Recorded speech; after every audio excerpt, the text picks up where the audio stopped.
ओम नमो भगवते वासुदेवाय नमः। स्वागत है आप सभी का मेरे यूट्यूब चैनल पर। आज मैं आपको रमा एकादशी की कथा सुनाऊंगा। धर्मराज युधिष्ठिर कहने लगे कि हे भगवान, कार्तिक कृष्ण एकादशी का क्या नाम है, इसकी क्या विधि है और इसके करने से क्या फल प्राप्त होता है, कृपा करके विस्तार पूर्वक सुनाइए। भगवान श्री कृष्ण बोले, हे राजन, कार्तिक कृष्ण पक्ष की एकादशी का नाम रमा एकादशी है। यह बड़े बड़े पापों का नाश करने वाली, सभी प्रकार की मनोकामनाओं को पूरा करने वाली है। इसका महत्व मैं तुमसे कहता हूँ। प्राचीन काल में मुचकंद नाम का एक राजा हुआ करता था। उसकी इंद्र के साथ मित्रता थी और साथ ही यम, कुबेर, वरुण तथा विभीषण के साथ भी मित्रता थी। यह राजा बड़ा धर्मात्मा तथा विष्णु भक्त था, साथ ही न्यायपूर्वक राज्य करता था। उस राजा की कन्या थी जिसका नाम चंद्रभागा था। उस कन्या का विवाह चंद्रसेन के पुत्र शोभन के साथ हुआ था। एक समय शोभन अपने ससुर के घर आए और उन्हीं दिनों जल्दी ही पुण्यदायिनी रमा एकादशी भी आने वाली थी। जब व्रत का दिन समीप आ गया तो चंद्रभागा को अत्यंत सोच उत्पन्न हुआ कि मेरे पति बहुत ही दुर्बल हैं और मेरे पिता की आज्ञा अति कठोर है। दसवीं को राजा ने ढोल बजवाकर सारे राज्य में यह घोषणा कर दी कि एकादशी को भोजन नहीं करना चाहिए। पहले समय में ये होता था कि जो राजा व्रत रखते थे तो पूरी प्रजा को व्रत रखना पड़ता था। पूरी प्रजा राजा के साथ होती थी। तो राजा ने भी घोषणा करवा दी कि एकादशी है और एकादशी के दिन कोई भी व्यक्ति भोजन नहीं करेगा, सभी व्रत रखेंगे। घोषणा सुनते ही शोभन को अत्यंत चिंता हुई और अपनी पत्नी से बोला, अब क्या करना चाहिए? मैं तो किसी भी प्रकार भूख सहन नहीं कर सकता। ऐसा उपाय बताओ जिससे मेरे प्राण बच सकें, अन्यथा मेरे प्राण अवश्य चले जाएंगे। चंद्रभागा कहने लगी कि हे स्वामी, मेरे पिता के राज्य में एकादशी को और दसवीं को कोई भी भोजन नहीं करता, यानी दसवीं की रात को और एकादशी के दिन कोई भोजन नहीं करता। हाथी, घोड़ा, ऊंट, बिल्ली, गौ आदि तृण, अन्न, जल आदि ग्रहण नहीं कर सकते। फिर मनुष्य की तो बात ही क्या है। यदि आप भोजन करना चाहते हैं तो किसी दूसरे स्थान पर चले जाइए, क्योंकि यदि आप यहाँ रहोगे तो अवश्य ही व्रत करना पड़ेगा। ऐसा सुनकर शोभन कहने लगा कि हे प्रिय, मैं अवश्य व्रत करूँगा, जो भाग्य में होगा वह देखा जाएगा। ऐसा विचार कर उसने व्रत किया और वह भूख और प्यास से अत्यंत पीड़ित होने लगा। जब सूर्य नारायण अस्त हो गए और रात्रि को जागरण का समय आया तो वैष्णवों को अत्यंत हर्ष देने वाला परंतु शोभन को अत्यंत ही दुखदायी प्रतीत हुआ। प्रातःकाल होते होते शोभन के प्राण निकल गए। तब राजा ने सुगंधित काष्ठ से उसका दाह संस्कार कराया, परंतु चंद्रभागा ने अपने पिता की आज्ञा से अपने शरीर को दग्ध नहीं किया।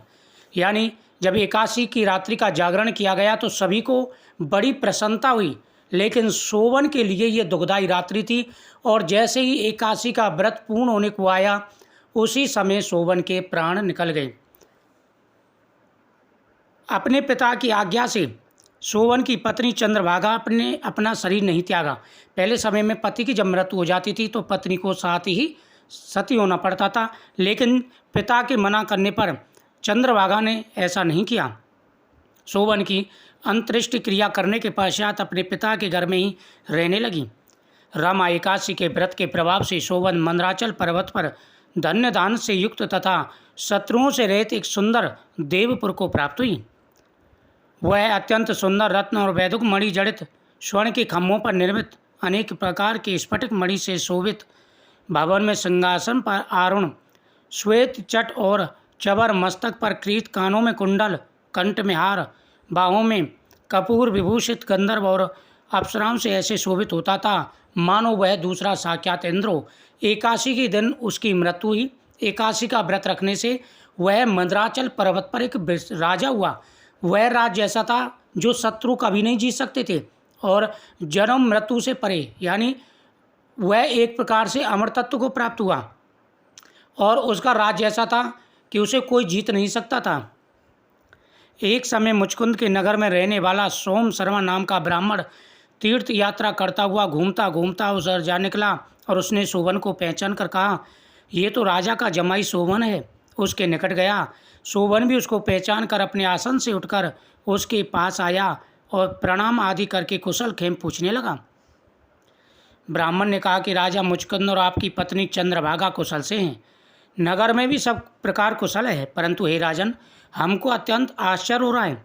अपना वृतांत कहिए, ऐसा सुंदर नगर जो ना कभी देखा ना सुना, आपको किस प्रकार प्राप्त हुआ? तब शोभन बोला कि कार्तिक कृष्ण एकादशी का व्रत रखने से मुझे यह नगर प्राप्त हुआ है, परंतु यह अस्थिर है। यह सुनकर ब्राह्मण बोला कि हे राजन, स्थिर होने का कोई उपाय हो तो कहें, मैं अवश्य ही वह उपाय करूँगा जिससे आपका यह राज्य स्थिर हो जाएगा। शोभन कहने लगा, मैंने इस व्रत को श्रद्धा रहित किया था, अतः यह सब कुछ अस्थिर है। यदि आप मुचकुंद की कन्या यानी मेरी पत्नी चंद्रभागा को यह सब वृतांत कहें तो वह अपने पुण्य से इसको स्थिर कर सकती है। जब ब्राह्मण ने शोभन को देखा तो पूछा, ये तुम्हें ऐसा सुंदर नगर कैसे प्राप्त हुआ? उन्होंने कहा, यह सब एकादशी के व्रत के प्रभाव से प्राप्त हुआ है, लेकिन यह अस्थिर है यानी स्थिर नहीं है, क्योंकि मैंने एकादशी का व्रत बिना श्रद्धा के किया था। यदि तुम चंद्रभागा से जाकर कहें तो वह अपने पुण्य से इसको अवश्य स्थिर कर देगी। यह सुनकर उस ब्राह्मण ने अपने नगर में लौटकर चंद्रभागा से संपूर्ण वृतांत कहा। ब्राह्मण के वचन सुनकर चंद्रभागा बड़ी प्रसन्नता पूर्वक कहने लगी कि हे ब्राह्मण, यह सब बातें आपने प्रत्यक्ष में देखी हैं या स्वप्न हैं? ब्राह्मण ने कहा, मैंने प्रत्यक्ष देखा है। तो उन्होंने कहा, चंद्रभागा कहने लगी कि हे विप्र, तुम मुझको वहाँ ले चलो। पति देव के दर्शन की मेरी तीव्र लालसा है, मैं अपने पुण्य से उस नगर को स्थिर बना दूंगी। सोम शर्मा यह बात सुनकर चंद्रभागा को अपने साथ लेकर मंदराचल पर्वत के समीप वामदेव ऋषि के आश्रम में गया। वामदेव ऋषि ने उनकी बात सुनकर वेद मंत्रों से तिलक द्वारा चंद्रभागा का अभिषेक किया। तब ऋषि मंत्र के प्रभाव और एकादशी के व्रत से चंद्रभागा का शरीर दिव्य हो गया और वह अत्यंत प्रसन्नता के साथ अपने पति के निकट गई। अपनी प्रिय पत्नी को आता देखकर शोभन अत्यंत प्रसन्न हुआ और उसको बुलाकर अपनी बाईं तरफ बैठाया। चंद्रभागा कहने लगी कि हे प्राणनाथ, आप मेरे पुण्य को सुनिए। अपने पिता के घर में जब मैं 8 वर्ष की थी तब से एकादशी का व्रत कर रही हूँ। पूरी श्रद्धा के साथ में इस पुण्य के प्रताप से आपका यह नगर स्थिर हो जाएगा तथा समस्त कर्मों से युक्त होकर प्रलय के अंत तक रहेगा। इसके पश्चात चंद्रभागा दिव्य रूप धारण कर तथा दिव्य आभूषणों व वस्त्रों से सुसज्जित होकर अपने पति के साथ रहने लगी और दोनों आनंद पूर्वक रहने लगे। भगवान श्री कृष्ण कहते हैं, हे राजन, यह मैंने रमा एकादशी व्रत का महत्व कहा है। जो मनुष्य इस व्रत को करते हैं उनके ब्रह्मताधिक समस्त पाप नष्ट हो जाते हैं। कृष्ण पक्ष और शुक्ल पक्ष दोनों एकादशियाँ समान हैं, इनमें कोई भेद नहीं है, दोनों समान फलदायी हैं। सभी मनुष्यों को दोनों एकादशियों का व्रत अवश्य करना चाहिए। जो भी मनुष्य इस एकादशी की कथा को पढ़ते हैं, सुनते हैं, दूसरों को सुनाते हैं, उनकी प्रत्येक मनोकामना पूरी हो जाती है। सभी को एकादशी का व्रत अवश्य करना चाहिए।